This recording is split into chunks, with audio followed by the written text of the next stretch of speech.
அன்பார்ந்த சகோதர சகோதரிகளே, நம்முடைய எண் மண் எண் மக்கள் யாத்திரை இன்றோடு 232 தொகுதிகளை கடந்திருக்கின்றோம்.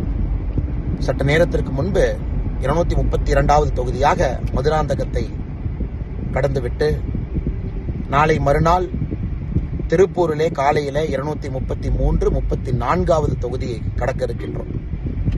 இந்த கடுமையான பயணத்துல ஆரம்பத்திலிருந்து கடைசி வரை நம்மோடு சகோதர சகோதரிகள், தாய்மார்கள், பொதுமக்கள், மாற்றத்தை விரும்பக்கூடியவர்கள், இளைஞர்கள் பெரும் திரளாக ஒரு பெரிய ஊக்கத்தை, நம்பிக்கையை கொடுத்து கூடவே வந்திருக்கிறீர்கள்.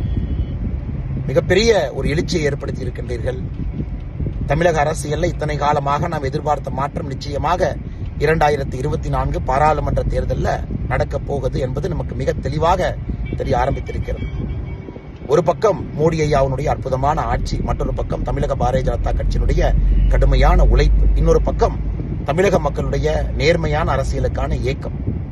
இந்த மூன்றும் 2024 நமக்கு ஒரு வெற்றி ஆண்டாக மாற இருக்கின்றன.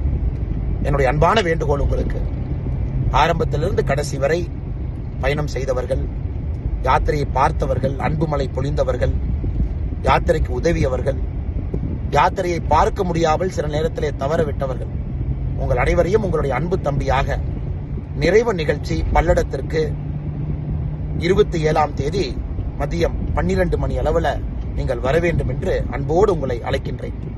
இது உங்களுடைய விழா. இந்த யாத்திரை ஏதோ அண்ணாமலையினுடைய யாத்திரையோ பாரதிய ஜனதா கட்சியினுடைய யாத்திரையாக இல்லாமல் இது ஒரு மக்கள் இயக்கமாக, ஒரு எழுச்சி மிகுந்த ஒரு பயணமாக, நாளை நமது என்கின்ற நம்பிக்கை கொடுக்கக்கூடிய ஒரு வெற்றி விழாவாக பல்லடத்தில் இருக்க வேண்டும் என்று நாங்கள் கட்சி, பொதுமக்கள் எல்லோரும் விரும்புகின்றோம்.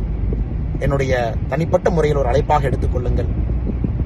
ஒரு தமிழ் சகோதரன சகோதரியும் நான் அழைப்பதாக ஏற்றுக்கொள்ளுங்கள். பல்லடத்துக்கு வாருங்கள். 27ஆம் தேதி 2 மணிக்கு நம்முடைய பிரதமர் அவர்கள் சரியாக அந்த விழாவில் இருப்பாங்க. அவர்களுக்கு உங்களுடைய ஆசீர்வாதத்தை கொடுங்க, அன்பை கொடுங்க. உங்களோடு நாங்கள் இருக்கின்றோம் என்று உறக்க சொல்லுங்கள். நீங்கள் வருவீர்கள் என்கின்ற நம்பிக்கை எனக்கு இருக்கு. 232 தொகுதி என்னோடு வந்திருக்கின்றீர்கள். கஷ்டத்துல கூட வந்திருக்கீங்க. மிகப்பெரிய எழுச்சியை என்னோடு சேர்ந்து உருவாக்கி இருக்கின்றீர்கள். உங்களுக்கு எப்பொழுதும் நான் நன்றி கடன் பட்டிருக்கின்றேன். நிச்சயமாக இதை முடித்து காட்டுவோம். எடுத்திருக்கக்கூடிய பணியை வெற்றிகரமாக நடத்தி காட்டி தமிழகத்திலே அரசியல் மாற்றத்தை கொடுப்போம். நாளை நமது. பாரத் மாதா கி ஜெய். செய்திகளை உடனுக்குடனும் துல்லியமாகவும் தெரிந்து கொள்ள சப்ஸ்கிரைப் பண்ணுங்க.